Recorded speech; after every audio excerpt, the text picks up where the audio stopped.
오늘 성경 말씀은 민수기 14장 11절부터 25절에 있는 말씀입니다.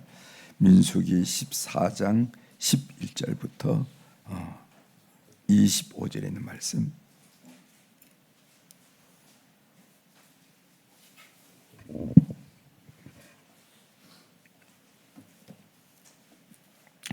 민수기 14장 11절 찾으셨으면 제가 봉독해 드리겠습니다. 여호와께서 모세에게 이르시되 이 백성이 어느 때까지 나를 멸시하겠느냐?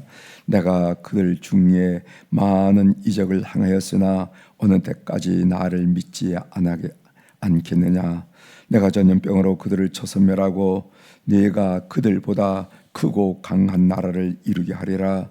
모세가 여호와께 여짜오되 애굽인 중에서 주의 능력으로 이 백성을 인도하여 내셨거늘 그리하시면 그들이 듣고 이 땅 거주민에게 전하리이다. 주 여호와께서 이 백성 중에 계심을 그들도 들었으니 곧 주 여호와께서 대면하여 보이시며 주의 구름이 그들 위에 섰으며 주께서 낮에는 구름 기둥 가운데에서 밤에는 불기둥 가운데에서 그들 앞에 행하시는 것이니이다. 이제 주께서 이 백성을 하나같이 죽이시면은 주의 명성을 들은 여러 나라가 말하여 이르기를 여호와가 이 백성에게 주기로 맹세한 땅에 인도할 능력이 없었으므로 광야에서 죽였다 하리이다. 이제 구함나니 이미 말씀하신 대로 주의 큰 권능을 나타내옵소서. 이르시기를 여호와는 노하기를 더디하시고 인자가 많아 죄악과 허물을 사하시나 형벌을 받을 자를 결단코 사지 아니하시고 아버지의 죄악을 자식에게 갚아 3, 4대까지 이르게 하리라 하셨나이다.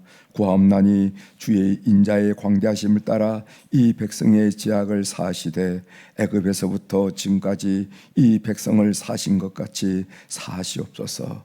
여호와께서 이르시되 내가 네 말대로 사노라. 그러나 진실로 내가 살아있는 것과 여호와의 영광이 온 세계에 충만할 것을 두고 맹세하노니 내 영광과 애국과 광야에서 행한 내 이적을 보고서도 이같이 10번이나 나를 시험하고 내 목소리를 청종하지 아니한 그 사람들은 내가 그들의 조상들에게 맹세한 땅을 결단코 보지 못할 것이요 또 나를 멸시하는 사람은 한 사람도 그것을 보지 못하리라. 그러나 내 종 갈렙은 그 마음이 그들과 달라서 나를 온전히 따랐은즉 그 같던 땅으로 내가 그를 인도하여 드리리니 그의 자손이 그 땅을 차지하리라. 아멜렉인과 가나안인이 골짜기에서 거주하나니 너희는 내일 돌이켜 홍해 길로 따라 광야로 들어갈지니라. 아멘. 25절까지 함께 읽었습니다. 오늘 우리가 읽은 민수기 14장 11절부터 25절에 있는 말씀을 중심으로 주제를 오늘 본문에 보면은 하나님을 온전히 따르는 자 그리고 또 멸시하는 자 이런 두 단어가 비교해서 나옵니다. 그래서 오늘 주제는 하나님을 온전히 따르는 자와 멸시하는 자 이렇게 함께 나누려고 합니다. 미국의 오클라호마 주의 털사라 하는 곳에 미국 오순절 성역 운동에 지대한 영향을 미친 오럴 로버츠 목사님이 설립한 오럴 로버츠 대학이라 하는 대학이 있다는 겁니다. 그 대학 정문에 기도하는 손이라 하는 그런 조형물이 있는데 그 조형물이 크기가 높이가 20m 그리고 또 무게가 약 30톤에 손으로 말하면 세상에서 가장 큰 손의 조형물이라 하는 겁니다. 그런데 그 조형물에 이런 글귀가 새겨져 있다는 거죠. 글귀를 여러분들께 소개해드리면서 새벽 기도에 나온 우리 교우들에게 다시 한번 격려와 도전을 드리고자 합니다. 하나님은 당신의 어떤 문제보다도 더 크십니다. 기도하는 손이라 하는데 그 손 위에 써 있는 글귀가 뭐냐면은 하나님은 당신의 어떤 문제들보다도 더 크십니다. 우리가 산다라는 것은 문제와 더불어 사는 거죠. 문제를 만나고 문제에 봉착하고 이게 삶이 아니겠습니까? 문제 없는 삶은 아무도 없어요. 어떤 사람은 이런, 어떤 사람은 저런. 그런데 우리가 믿는 하나님은 당신의 그 어떤 문제보다도 더 크십니다. 그것이 바로 기도하는 손 위에 쓰여져 있는 글귀라 하는 것을 여러분이 의식하시고 항상 기도함으로 여러분의 삶의 문제를 풀어나가는 지혜와 또 분별력이 있기를 바랍니다. 오늘 이 본문 내용은 모세가 가데스바네에서 가나안 땅에 12정탐꾼을 파송하죠. 12정탐꾼은 40일 동안 정탐한 후에 이스라엘 백성들 앞에 정탐 보고를 합니다. 그런데 여호수아와 갈렙을 제외한 10명의 정탐꾼들은 굉장히 부정적인, 비관적인 보고를 해요. 이것이 우리가 계속 읽어오던 바인데 다시 한번 확인해 보도록 하겠습니다. 민수기 13장 31절 33절 한번 보시길 바랍니다. 바로 앞장이니까. 그와 함께 올라갔던 사람들은 이르되 우리는 능히 올라가서 그들을 차지하지 못하리라. 그들은 우리보다 강하니라 하고 이스라엘 자손 앞에서 그 점령한 땅을 악평하여 이르되 우리가 도로 다니며 정탐한 땅은 그 고주민을 삼키는 땅이요 거기서 본 모든 백성은 신장이 장대한 자들이며 거기서 네피림 후손인 아낙 자손의 거인들을 보았나니 우리는 스스로 보기에도 메뚜기 같으니 그들이 보기에도 그와 같았을 것이니라. 이렇게 얘기했어요. 여러분 메뚜기 아시죠? 풀잎에 붙은 메뚜기, 나무에 붙은 메뚜기, 나무가지에 붙은 메뚜기, 그 같더라 이 말이죠. 그들은 심히 창대하더라. 그래서 굉장히 부정적으로 또 비관적으로 보고하는 것을 보게 됩니다. 이에 백성들은 모세와 아론을 그리고 또 하나님을 원망하더라. 어제 그 원망이 어떻게 발전하는가 했더니까 어떻게 발전했죠? 어제 적은 분은 안 계십니까? 불신으로 발전하고 불신이 결국 어떻게 발전했지요? 반역으로 발전하더라 이 말이죠. 그래서 제가 강조한 내용은 이 처음에 일어나는 이 부정적인 감정을 개인이든 가정이든 교회 공동체는 이걸 잘 컨트롤해야 된다는 거예요. 이걸 잘 컨트롤하지 않고 하면은 마치 달팽이 속으로 파고 들어가듯이 이것이 자꾸 부정적인 감정이 또 감정으로 자꾸만 깊어지게 되다 보면 자기 인격이 굉장히 안경량을 파괴되고 또 공동체가 힘들어지는 것을 우리가 많이 느끼게 되기 때문에 그런 부정적인 감정이 들어올 때 내가 왜 이렇게 부정적인 감정에 놓여 있지 하면서 반성하고 질문하면서 그것을 벗어나려고 해야 돼요. 그렇지 않고 거기에 자꾸만 내 심령을 내 영혼을 놓다 보면은 달팽이 들어가듯이 계속 들어가면서 내 인격이 굉장히 어려움을 당하고 공동체가 어려움을 당하고 가정이 어려움을 당한다 하는 말씀을 어제 드렸습니다. 하나님이 그들 백성들에게 진노를 했는데 그 민수기 14장 12절 어제 봤던 구절이죠. 오늘 이제 읽었던 말씀입니다. 12절 내가 천년병으로 그들을 쳐서 멸하고 네게 그들보다 크고 강한 나라를 이루게 하리라. 이렇게 했어요. 이 말이 중요한 말입니다. 내가 전염병으로 그들을 쳐서 멸하고 그건 이스라엘 백성들을 말하는 거예요. 지금 있는 이스라엘 백성들을 말하고 네게 그러니까 모세로 하여금 그 후손들로 네게 그들보다 크고 강한 나라를 이루게 하라. 네 후손들로 민족을 마치 아브라함을 통해서 이스라엘만 백성을 만드는 것처럼 안 되겠다는 거예요. 아브라함의 후손들은 이제는 안 되겠다는 거예요. 그러니까 네게 모세를 중심으로 그의 후손들로 크고 장대한 강한 나라를 만들겠다. 이렇게 하나님 말씀하시는 거죠. 모세를 향한 이런 말씀은 이게 처음이 아닙니다. 금송아지 사건 때도 하나님은 동일한 말씀하셨습니다. 이스라엘 백성들이 시내산 아래에서 금송아지를 만들어 놓고 거기에 춤을 추며 예배를 드리면서 우리를 이끌어온 분은 이 금송아지다 한 거. 출애굽기 32장 10절에 보면 이런 말씀이 있어요. 그런즉 내가 하는 대로 두라. 내가 그들에게 진노하여 그들을 진멸하고 너를 큰 나라가 되게 하리라. 그러니까 지금 이스라엘 백성들은 어떤 백성입니까? 아브라함, 그죠? 이삭, 야곱, 그 야곱의 12 형제들을 이룬 민족이 바로 이스라엘 백성인데 이거 이제 그만두겠다는 거예요. 그리고 모세, 너를 통해서 새로운 민족을 일으켜보겠다 하는 하나님의 제안이 나옵니다. 그러면 여러분 어떻게 생각하십니까? 모세가 하나님의 제안에 대해서 그 제안을 받을만 하잖아요. 네? 받을만 하잖아요. 그렇습니다. 저도 한 1년 동안 오면서 얼마나 골치가 아팠던지 못 쓰겠어요. 아주 바탕이 나빠요. 기대할 바가 없습니다 하고 하나님 말씀에 동의하고 그 말씀을 동해서 그 이스라엘 백성들을 진멸하고 오늘 말씀 그대로 모세로 하여금 새로운 민족을 일으키는 그 하나님의 솜씨를 기대할 수 있지 않겠느냐, 이런 생각을 하게 됩니다. 그러나 모세는 두 가지 이유를 들어서 그것은 불가하나이다 하고 하나님께 호소하는 것을 보게 됩니다. 모세는 목숨을 걸고 그 백성들 사이에서 중보하는 지도자예요. 참, 모세가 대단한 분이죠. 하나님과 이스라엘 백성 사이에 중보합니다. 그래서 두 가지를 거론하면서 하는데, 하나는 하나님의 명성에 대고 호소를 하고 하나님 명성에 누가 됩니다. 그렇게 이스라엘 백성들을 이 땅에서 다 멸절시키면은 하나님의 명성에 누가 됩니다. 두 번째로 말하고 나면 하나님의 성품과 반대되잖아요. 하나님의 성품은 이런 성품이 아니잖아요. 하나님은 성품은 인내하시고 죄를 용서하시고 더 기대하신 분이 아니십니까? 그런 성품을 가지신 분이 이건 성품과 어울리지 않습니다 하면서 두 가지를 들어서 하나님께 얘기하는데, 호소하는데, 그 얘기를 한번 좀 본문을 한번 확인해 보도록 하겠습니다. 첫 번째로는 모세는 하나님의 명성에 호소하지요.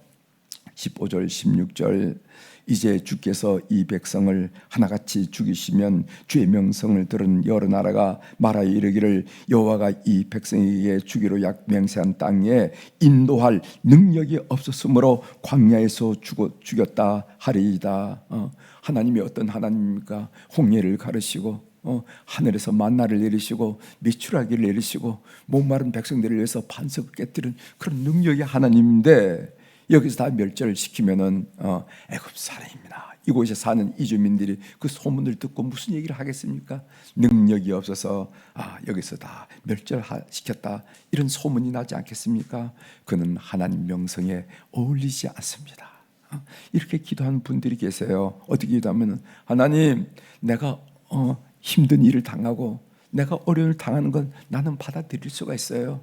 그러나 하나님, 내가 예수 믿는 사람이고 내가 집사고 권사고 장로인고 이 세상 사람들이 다 알고 우리 집안 사람들이 다 아는데 하나님 이렇게 하면은 하나님 뭐가 됩니까? 이렇게 기도하는 사람, 이런 논리라는 거죠. 아셨죠? 이런 논리라는 겁니다. 두 번째로는 모세는 하나님의 성품에 호소합니다. 17절 18절에 나오는데 17절의 말씀 읽어드리겠어요. 여호와는 노하기를 더디하시며 인자가 많아 죄악과 허물을 사하시나 형벌을 받은 자는 결단코 사지 아니하시고 아버지의 죄악을 자식에게 갚아 3, 4대까지 이르게 하리라 하셨나이다. 여기 보면은 여호와는 노하기를 더디하시고 인자가 많아 죄악과 허물을 사하신 분이다. 하나님 우리에게 보여준 그 하나님의 성품은 어땠습니까? 용서하시고 또 참으시고 또 기다리시고 또 기대하신 분이 아니셨습니까? 그분이 하나님이 아닙니까? 내가 만난 하나님이 그런 분은 아니십니까? 내가 겪은 하나님은 그런 분이 아니십니까? 그 하나님과 성품과 너무 어울리지 않아요. 이건 아니죠. 이렇게 지금 모세가 호소하는 것을 보게 됩니다. 결국 하나님은 징계의 수위를 낮추시죠. 어떻게 하는가? 첫 번째로 하나님을 멸시한 무리는 결코 가나안 땅을 보지도 밟지도 못하리라 말씀하셨어요. 죽이지는 않지만은 즉시 23절에 봅니다. 내가 그들의 조상들에게 맹세한 땅을 결단코 보지 못할 것이요 또 나를 멸시하는 사람은 한 사람도 그것을 보지 못하리라. 그리고 다만 순종했던 두 사람 여호수아와 갈렙만이 그 땅에 들어갈 것이다. 이렇게 24절에 얘기합니다. 그러나 내 종 갈렙은 그 마음이 그들과 달라서 나를 온전히 따랐은즉 그가 갔던 땅으로 내가 그를 인도하여 드리리니 그의 자손이 그 땅을 차지하리라. 이렇게 말씀한 내용이 오늘 본문 내용이 되겠습니다. 제가 저에게 도전된 말씀 제가 도전된 말씀은 뭐냐면은 제가 들어가는 주제로 말씀드렸지만은 하나님을 멸시하는 자와 하나님을 온전히 따른 자라 하는 이 단어가 상대적으로 비교한 단어가 저한테는 크게 도전이 됐습니다. 우리가 신앙생활을 하는 그리스도인으로서 도전이 돼야 마땅하겠죠. 하나님을 멸시한 자가 어떤 자인가? 오늘 본문 11절 23절에 나오는데 두 부분을 다 읽어드리겠습니다. 하나님 멸시하는 자 11절, 여호와께서 모세에게 이르시되 이 백성이 어느 때까지 나를 멸시하겠느냐? 내가 그들 중에 많은 이적을 행하였으나 어느 때까지 나를 믿지 않겠느냐? 이게 어느 때까지를 두 번 사용해요. 어느 때까지. 이제는 믿을만 하지 않니? 이제는 나를 믿을만 하지 않니? 이렇게 얘기하는 거예요. 그렇게 이적을 보이고 그렇게 하나님의 그 능력과 성품을 보였으니 이제는 믿을만 하지 않니? 이 어느 때까지 그 의미입니다. 이제는 믿을만 하지 않은 그 의미예요. 23절 봅시다. 내가 그들의 조상들에게 맹세한 땅을 결단코 보지 못할 것이요 또 나를 멸시하는 사람은 단 사람도 그것을 보지 못하리라. 이게 멸시한 단어가 나옵니다. 하나님을 온전히 따른 자 말씀이 24절에 나오는데 다시 한번 확인해 보겠습니다. 그러나 내 종 갈렙은 그 마음이 그들과 달라서 나를 온전히 따랐은즉 그가 갔던 땅으로 내가 그를 인도하여 드리리니 그의 자손이 그 땅을 차지하리라. 그렇게 했어요. 여기 보면 하나님을 멸시한 자와 하나님을 온전히 따른 자가 있어요. 그렇다면은 하나님을 온전히 따른 자와 멸시하는 자 이렇게 나눴는데 그 기준이 뭡니까? 그 기준이 뭘까요? 한쪽은 온전히 따르는 자, 여호수아와 갈렙, 또 다른 것은 10명의 두령과 더불어 사람들 하나님 멸시하는 자. 그 기준이 뭐죠? 뭐 때문에 온전히 따른다고 말하고 뭐 때문에 멸시한다고 얘기할까요? 저는요 어떻게는 하나님 말씀에 대한 태도에 그렇게 갈린다고 생각해요. 하나님 말씀에 대한 태도, 다시 말한다면 하나님 말씀에 순종하느냐 불순종하느냐. 순종하면은 하나님을 온전히 따른 자이고 불순종하는 자는 뭔가 하나님을 하나님 대놓고 말입니다. 하나님하고 삿대질하고 욕을 하고 그러진 않지만 그건 하나님 말씀을 따르지 않은 것은 그건 하나님을 멸시하는 자라는 거예요. 결국 하나님의 말씀에 순종하려면은 하나님을 신뢰해야 돼요. 진심으로 믿어야 됩니다. 우리도 그렇잖아요. 우리가 무슨 대화를 할 때 저 사람 말을 믿는다고 따른다고 그런다고 할 때는 그 약속을 지키려고 한다고 할 때는 그 사람에 대한 믿음이 있지 않으면 그 약속을 못 지킵니다. 겉으로는 그럽시다 이렇게 하지만 속으로 들어가면 에휴 저 사람이 어떤 삶을 사는데 그 말을 믿어 이렇게 되는 거 아니겠습니까? 그래서 하나님을 온전히 따른 자와 멸시한 자를 기준이 하나님의 말씀에 있고 그 하나님 말씀에 순종하느냐 불순종하는 것은 그 내면적으로 하나님을 진심으로 신뢰하느냐 신뢰하느냐 그 결정을 짓더라고. 하나님 말씀 신뢰하는가. 우리는 어느 편에 설 것인가. 저는 완벽하지는 못하지만 우리가 어떻게 완벽하겠어요? 천사는 완벽하지 않지만은 성령께서 나에게 지적하고 성령께서 내 마음에 부담을 주는 일에 대해서 우리 순종해보자. 이것이 바로 하나님을 온전히 따르는 마음가짐과 태도가 아니겠는가. 전 이렇게 여러분들에게 결론을 맺습니다. 우리가 성경 36권에 있는 말씀을 66권에 있는 말씀을 완벽하게 지킬 수는 없지만은 그래서 누가 보더라도 저 사람은 순종한 사람이야 라고 평가받을 수는 없다 할지라도 우리가 신앙생활을 하다 보면 성령이 우리 속에 지적하는 게 있어요. 있죠? 또 성령이 우리들에게 감동을 주는 것도 있습니다. 성령이 우리에게 부담을 주는 것도 있습니다. 그것만큼은 한번 지켜보려고 노력하는 것이 바로 온전한 길에서는 출발이 아니겠는가 이렇게 믿고 여러분들 고민합니다. 기도하시겠습니다.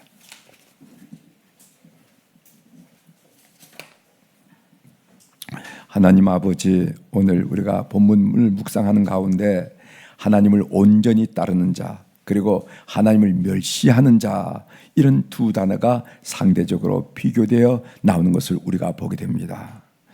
하나님을 온전히 따른 자는 이해할 수 있겠는데 하늘을 대놓고 손가락질을 하는 것도 아니고 욕을 하는 것도 아닌데 하나님을 멸시한 자라는 게 어떤 것인가? 그 기준이 하나님의 말씀에 대한 태도, 자세에 있다는 것을 우리가 알게 되고, 그 하나님의 말씀을 순종하고 불순종하는 것은 결국 따지고 보면은 내가 하나님을 얼마나 믿느냐, 그게 결정이 된다는 것을 우리 깨닫게 됩니다. 하나님, 이 새벽에 난 우리 모든 교우들 하여금 이제껏 그렇게 살아왔지만은 오늘 또 장래에도 우리가 성경 66권에 있는 것을 하나도 어기지 않고 천사처럼 완벽하게 우리가 살아내진 못했지만은, 그러나 오늘 또 우리 심령 속에 도전하시고, 그리고 자극 주시고 부담 주시고 말씀하시고 감동 주는 성령의 감동에 따라 살려고 하는 그런 결심과 결단이 이 새벽에 있도록 도와주셔서 우리가 말씀을 온전히 따른 자, 하나님을 온전히 따른 자 길에 서는 우리 성도들이 다 될 수 있도록 은혜를 베풀어 주옵소서. 오늘 또 우리 사랑교우들이 주님 앞에 1000번째 헌금을 올려드렸습니다. 사연 있는 헌금, 사연 있는 물질이 아니겠습니까? 하나님, 이것이 무슨 만나처럼 하늘에 뚝 떨어진 것이 아니라 때로는 우리의 땀, 우리의 애씀, 우리의 노력의 결실인데 이것을 주님 앞에 올려드리면서 우리의 마음을 올려드립니다. 주님, 역사하여 주시옵소서. 우리와 동행하여 주시옵소서. 우리 손을 붙들어 주시옵소서. 일마다 때마다 우리 삶에 간섭하여 주셔서 우리 하나님이 얼마나 자상하시고 섬시하시고 구체적인 분인지 내 삶을 통하여, 누구 삶도 아니고 바로 나의 삶을 통하여 확인하고 간증하고 경험하는 주의 백성들이 될 수 있도록 이 헌금을 주께서 연락하여 주옵소서. 오늘 화요일 날 우리 교회 어른들을 축복하며 기도하게 하시오니 감사합니다. 우리 안나 여선교회원들을 비롯한 어른들, 우리 모세 남선교회 비롯한 어른들, 주님 그들을 축복합니다. 하나님, 그들 영혼이 늘 하나님과 내밀하고도 내밀한 교제 속에 그들 심령 속에 천국에 대한 소망이 익어가고 익어가도록 도와주시고, 그들 심령 속에 이런저런 걱정, 근심, 불안은 다 떨쳐버리고 하나님이 주신 평안과 감사함이 하나님 충만하도록 도와주시고, 하나님 노년에 평생도록 주님 허락한 이 육체가 많이 어렵지만은 하나님 그 육체를 강건하게 하여 주셔서 주님 부르시는 그날까지 건강하게 내 발로, 그리고 내가 움직여서 이번 일들을 출입을 할 수 있는 그런 육신도 허락하여 주셔서 그들 삶이 온통 하나님의 사랑과 하나님의 축복 속에 이어지는 것을 모든 후손들과 교훈들이 볼 수 있도록 우리 어른들을 축복하여 주시옵소서. 그 무엇보다도 그들 자녀들, 그들 손자, 소녀들에게 축복하심으로 말미암아 오늘 성경에 말씀하신 것처럼 천대만대에 이르러 하나님이 책임지시고 인도하신 것을 경험하고 보게 하시고, 그래서 하나님께 그들이 잘 되는 걸 통하여 평탄하고 형통한 걸 통하여 하나님께 영광을 올려드리는 우리 어른들이 다 될 수 있도록 주께서 역사하여 주옵소서. 이제 다음 주에는 이제 효도 관광을 하는데 하나님, 이 관광길에도 주님 함께 하셔서 안전하게 하시고 건강하게 하시고 즐겁게 하시고 행복한 그런 하루길이 될 수 있도록 우리 하나님 역사하여 주시옵소서. 오늘 또 하늘의 주권과 땅의 주권을 가진 존귀하신 우리 주님의 이름, 능력 있는 우리 주님의 이름으로 이 새벽에 선포합니다. 내 영혼이 잘된 같이 범사가 잘되고 강건한 축복을 주님께서 허락하신 귀하고 귀한 선물인 24시간을 사는 동안에 많이 경험하는 행복한 하루가 되도록 역사하여 주시옵소서. 감사드리며 예수님의 이름으로 기도 올려옵나이다. 아멘. 하늘에 계신 우리 아버지여, 이름이 거룩히 여김을 받으시오며 나라가 임하시오며 뜻이 하늘에서 이루어진 것 같이 땅에서도 이루어지이다. 오늘 우리에게 일용할 양식을 주시옵고 우리가 우리에게 죄 지은 자를 사하여 준 것 같이 우리 죄를 사하여 주시옵고 우리를 시험에 들게 하지 마시옵고 다만 악에서 구하시옵소서. 나라와 권세와 영광이 아버지께 영원히 있사옵나이다. 아멘.